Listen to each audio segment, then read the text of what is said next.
الفاتحة إلى حضرة النبي محمد المصطفى رسول الله صلى الله عليه وآله وسلم جميع أرواح والدينا ومشايخنا ومعلمينا وأساتذتنا خصوصا لمؤلف هذا الكتاب الإمام يحيى بن شرف النووي وخصوصا لمؤسس هذا المجلس والمسجد أن الله يغفر لهم ويرحمهم ويعلي درجاتهم في الجنة وينفعنا بأسرارهم ونفعنا بالدين والدنيا والآخرة أن الله الكريم يفتح علينا فتوح العارفين ويفقهنا بالدين ويرزقنا كمال الإخلاص واليقين إلى حضرة النبي شيء لنا ولهم الفاتحة. أعوذ بالله من الشيطان الرجيم بسم الله الرحمن الرحيم الحمد لله رب العالمين الرحمن الرحيم مالك يوم الدين إياك نعبد وإياك نستعين اهدنا الصراط المستقيم صراط الذين أنعمت عليهم غير المغضوب عليهم ولا الضالين. يا ربي بالمصطفى بلغ مقاصدنا واغفر لنا ما مضى يا واسع الكرم.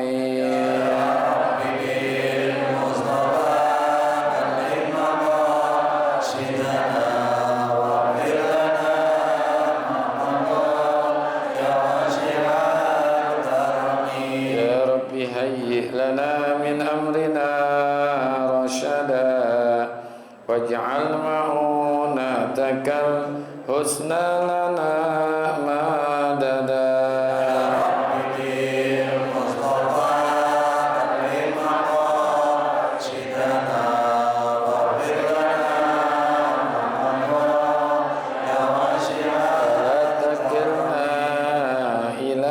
تدبير أنفسنا فالنفس تعجز عن إصلاح ما فسد.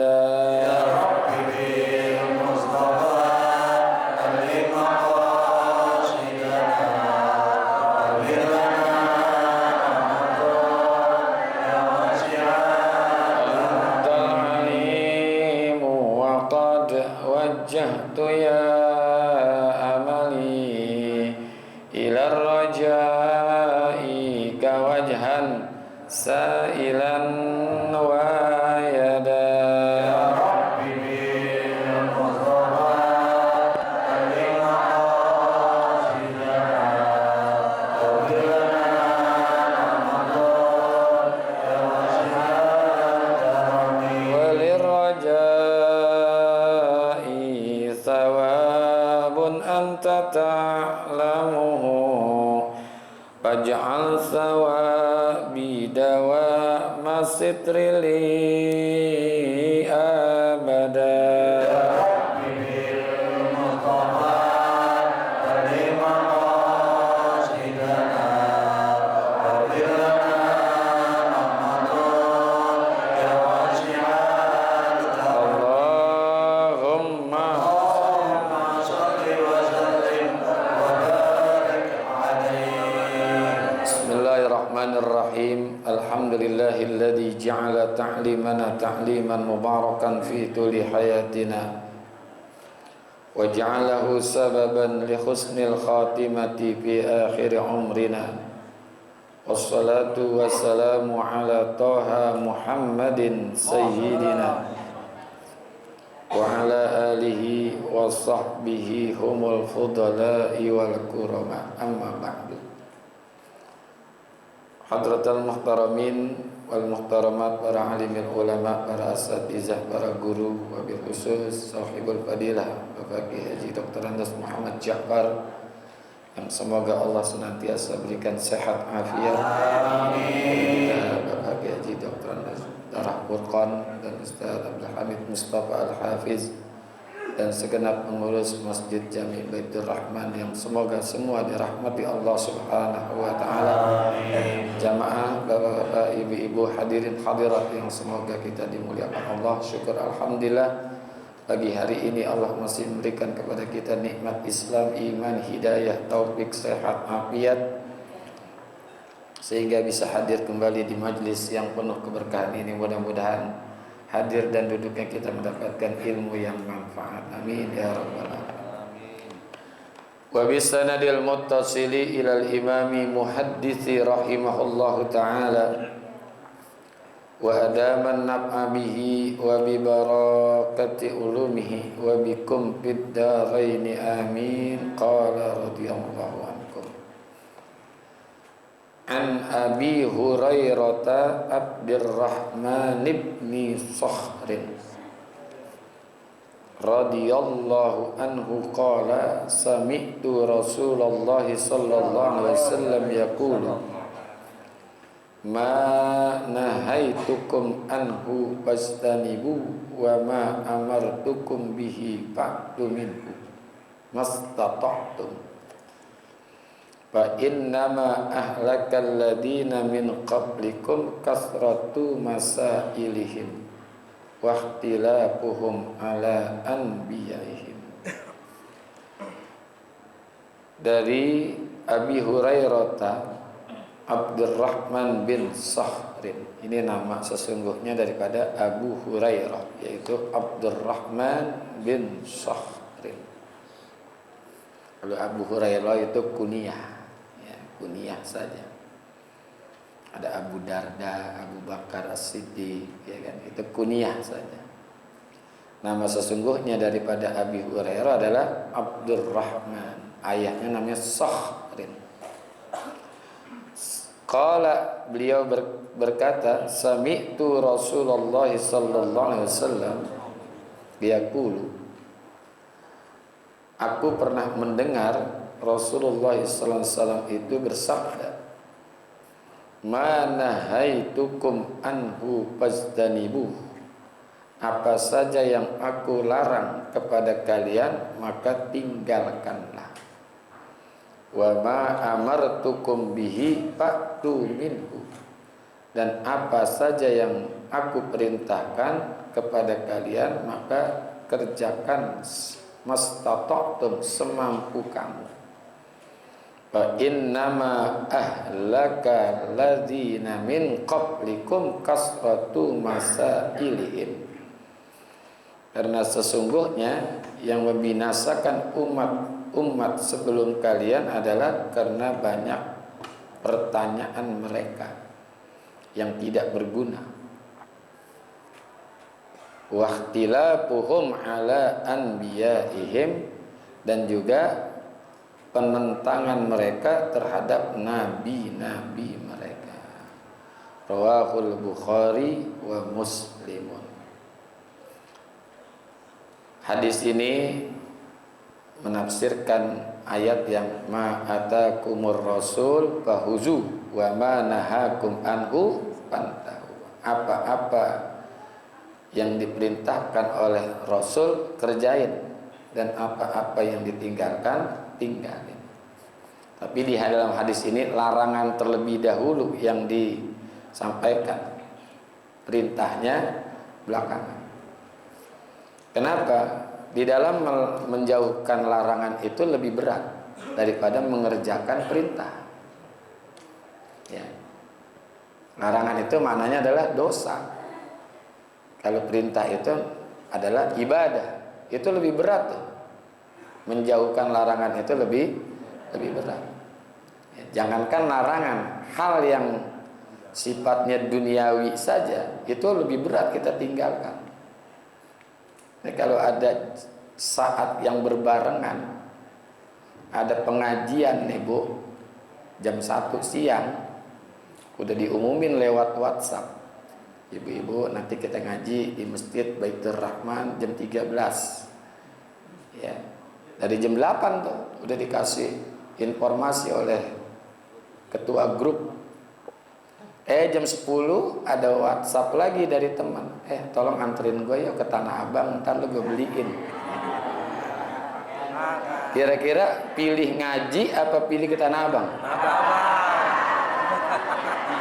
Tanah Abang ya. Berat kan? Itu nggak mengandung dosa, ya, tapi lebih berat. Kita berat tuh meninggalkan itu. Nah ini makanya larangan dulu yang disebutkan oleh Rasulullah SAW, karena meninggalkan larangan itu berat. Ada sahabat Rasulullah SAW namanya Sayyidina Huzaifah ibnul Yamani.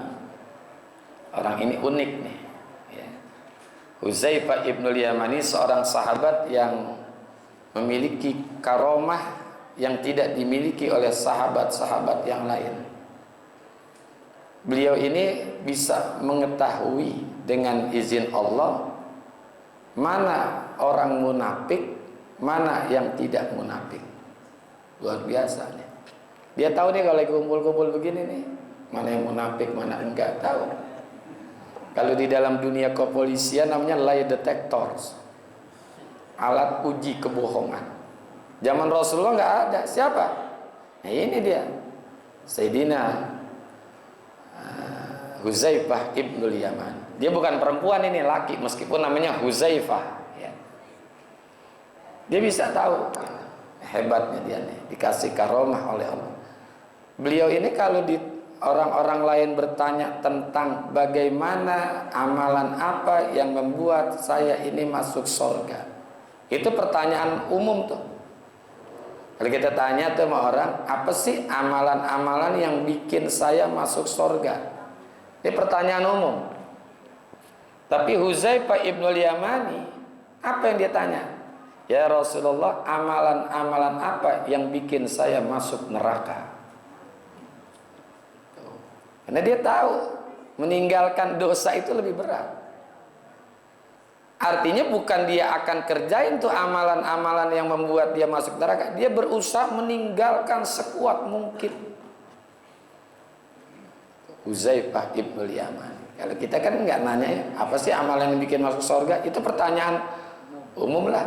Ini yang jarang nih, amalan apa yang bikin saya masuk neraka? Sehingga ketika disebutkan oleh Rasulullah ini nggak boleh, ini nggak boleh, ini nggak boleh, ini, dia nggak kerjain. Makanya Nabi dia dalam hadis ini menyebutkan larangan dulu, ya, menyebutkan larangan terlebih dahulu. Dan meninggalkan larangan itu mesti seluruhnya. Kalau kebaikan nanti mastatoktum. Kalau keburukan nggak boleh mastatoktum. Ya, harus total. Kenapa? Izla imtisala illa bisjinabil jami'i. Itu kata ulama begitu. Karena sebab tidak ada kepatuhan kecuali dengan sebab meninggalkan secara keseluruhan. Jadi kalau yang namanya larangan itu bukan mastatoktum, tapi harus total dia tinggalkan. Kalau kebaikan itu nanti di ujungnya mastatoktum, sebisanya, semampunya. Ya, kalau namanya kebaikan itu semampu kita. Kan ayatnya kan sering kita dengar tuh ya, ayat-ayat tentang masalah haqqa tuqatih, ya kan? Ittaqullaha haqqa tuqatih, tapi dijelaskan fattaqullaha mastata'tum. Kita disuruh haqqa tuqatih, tapi dijelaskan lagi pada ayat yang lain di dalam surah At-Taghabun ayat ke-16 disebutkan fattaqullaha mastata'tum. Artinya melakukan ibadah itu semampunya. Di dalam fikih kan banyak. Bila nggak mampu sholat sambil berdiri, boleh duduk. Duduk nggak bisa juga berbaring, kelentang atau miring. Nggak bisa juga sebisa mungkin. Ya. Dalam ibadah ada kewajiban menutup aurat. Itu pun kalau ada. Kalau nggak ada, boleh sholat tanpa busana. Boleh. Itu namanya urian, sholat dalam keadaan tanpa busana. Urian itu artinya telanjang. Makanya ada suku Irian. Suku Irian itu diambil kata Urian. Ya, suku Irian kan pakai koteka doang. Itu boleh tuh. Nanti meskipun ada syarat-syaratnya lagi. Kalau sholat tanpa busana, yang pertama syaratnya jangan sholat di masjid.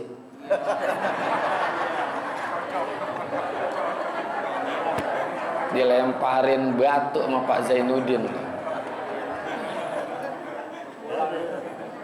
Yang kedua, sholatnya sambil duduk iftirash. Jadi duduk iftirash dengan isyarat saja. Ayyumi'a bi ra'sih, cukup menundukkan kepalanya ketika ruku, ketika sujud. Nggak pakai ruku, nggak pakai sujud ya mah. Karena kalau sholat telanjang pakai ruku serem. Bukannya baca subhana rabbiyal azim, nyebutnya wow. Wow, kan gitu kan. Termasuk ya lampu matikan, kamar gelapin, tutup semuanya. Itu kan namanya taklilut takalif. Dalam bahasa fikih namanya taklilut takalif. Termasuk ke dalam hal puasa. Dalam perjalanan ketika sakit boleh tidak puasa. Boleh tidak puasa. Itu namanya pengurangan beban.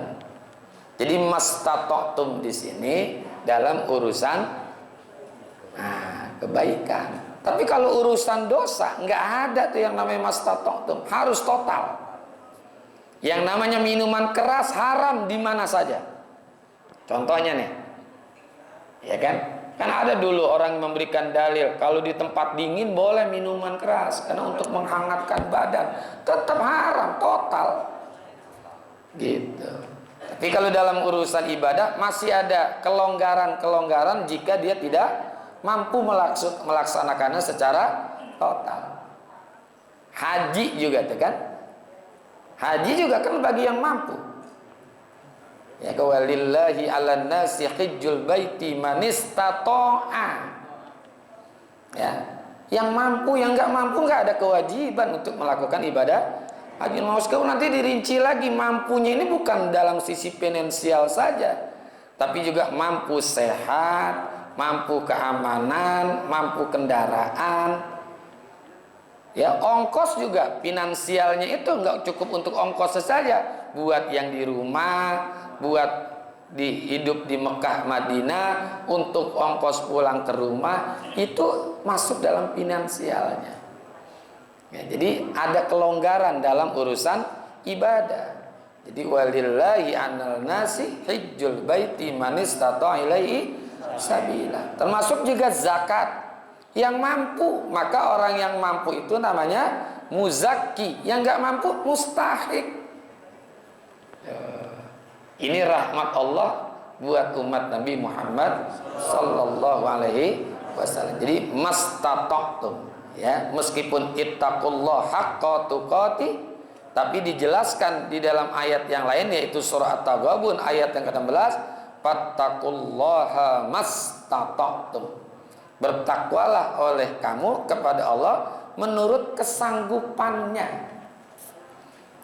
Kesanggupan kita. Jadi maksimalkan dulu, jangan langsung down, tapi maksimalkan dulu. Kalau nggak sanggup, nah baru kita ngambil hal-hal yang bisa meringankan diri kita dalam masalah ibadah.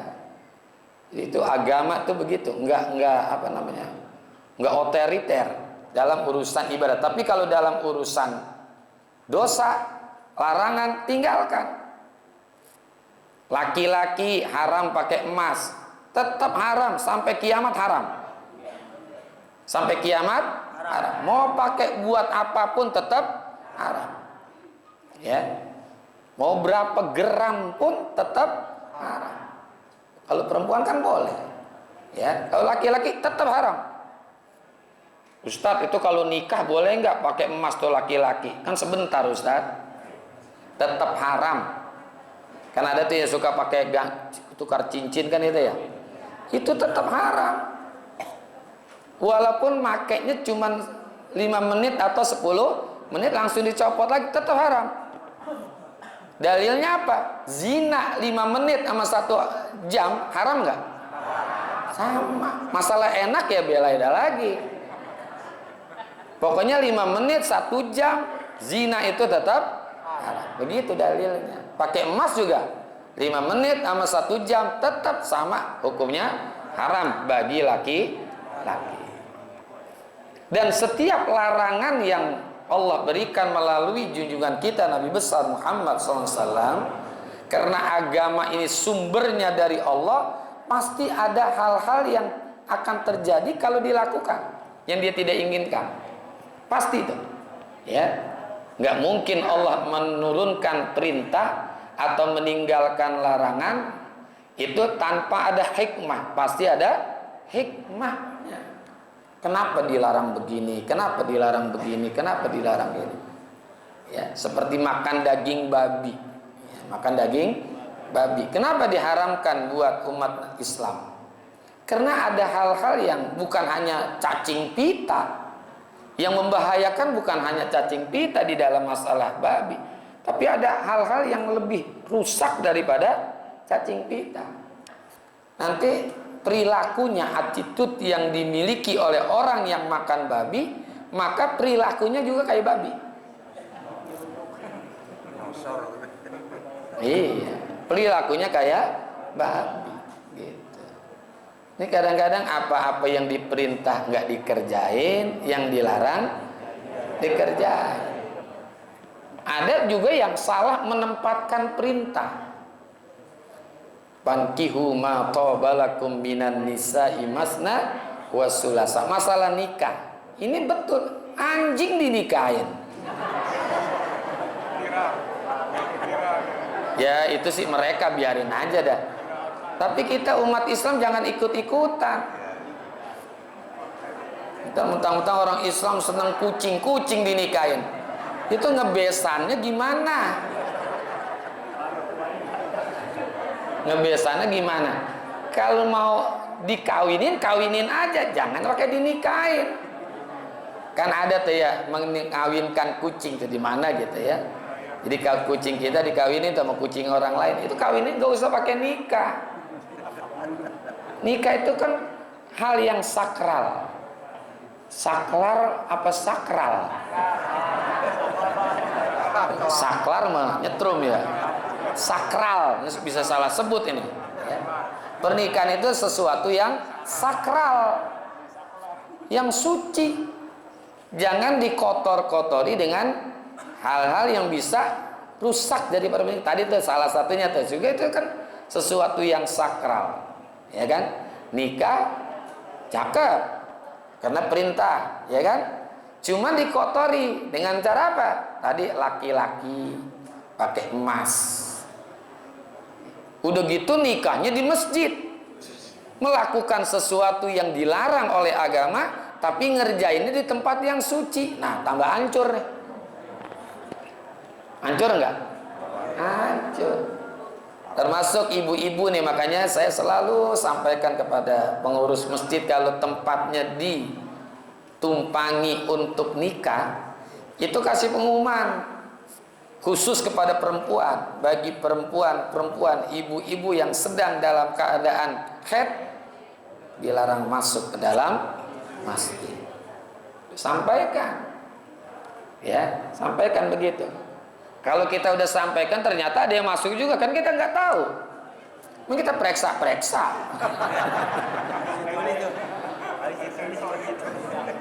Kan enggak. Ya udah, itu bukan urusan kita. Yang penting kita sudah larang. Sampaikan ya, tolong nih pengurus-pengurus ini, kalau ada acara nikah di masjid, yang perempuan mohon maaf, yang sedang halangan itu untuk tidak memasuki masjid. Karena bagi perempuan masuk ke dalam masjid, al-lubsu bil masjidi, diam di dalam masjid itu hukumnya haram.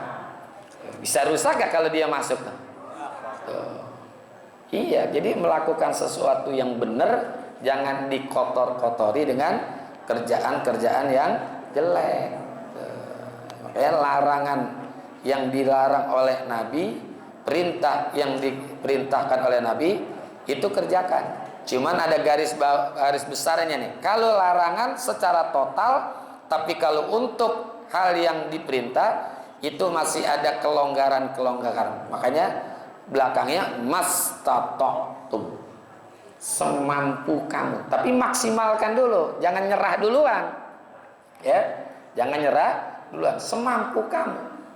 Ya, jangan kita nyerah, udah gue nggak mampu ini. Jangan, kerjain dulu. Nanti kalau sudah dikerjakan, dia tidak mampu, boleh tuh ada peluang. Termasuk masalah wudhu. Kalau ada air, pakai air. Kalau nggak ada, tayamum. baik dalam urusan menghilangkan hadas besar ataupun hadas kecil. Ya.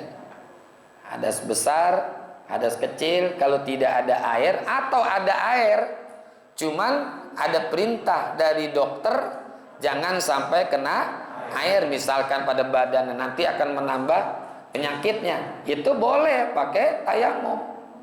Termasuk juga yang punya hadas besar, diganti air itu dengan tayamum.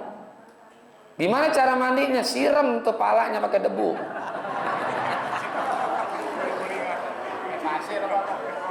Bukan begitu, tetap sama. Menyapu wajah 1 kali, menyapu kedua tangan sampai sikut 1 kali. Bukan dia guling-gulingan di pasir. Itu namanya peringanan beban. Nggak ada air, boleh ganti dengan air. Nggak ada, debu nggak ada, gimana tuh? Ya udah sholat aja. Ya sholat aja udah, debu nggak ada, air juga nggak ada. Nah, sholat udah, sebisa mungkin sholat. Ya sebisa mungkin sholat. Nanti ada sholat yang diringankan lagi, musafir namanya, qashar, yang 4 jadi 2, yang 3 jadi 3, 3 jadi 1,5 lagi. Yang 3 jadi 3, tetap itu mah. Jangan dikosor lagi, dikosor 1,5, berhentinya di mana kita? Nah, ini dalam urusan perintah Allah kasih keringanan. Tapi dalam urusan larangan total maksimal harus ditinggalkan seluruhnya. Enggak berbunyi mastata'tum tuh ya. Makanya fajtanibu, tinggalkan seluruhnya. Tapi kalau dalam urusan perintah, wa ma amartukum bihi fa'tu minhu mastata'tum. Tuh, ada bunyi mastata'tum.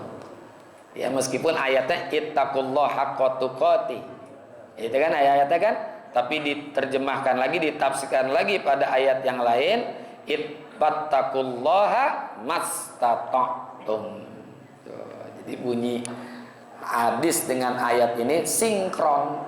Ya, bunyi hadis dengan ayat ini sinkron. Karena memang Rasulullah tidak akan menyebutkan satu hadis atau ucapan atau sabda tanpa ada bimbingan dari wahyu. Wahyu itu sumbernya dari Allah. Fa innama ahlaka wallahu a'lam bisawab. Sayang sarang 15 menit ya, mudah-mudahan manfaat. Terima kasih dan mohon maaf. Hadanallahu iyyakum ajmain wa waffaqanallahu iyyakum ila thoriqil qayyim. Wassalamualaikum warahmatullahi wabarakatuh.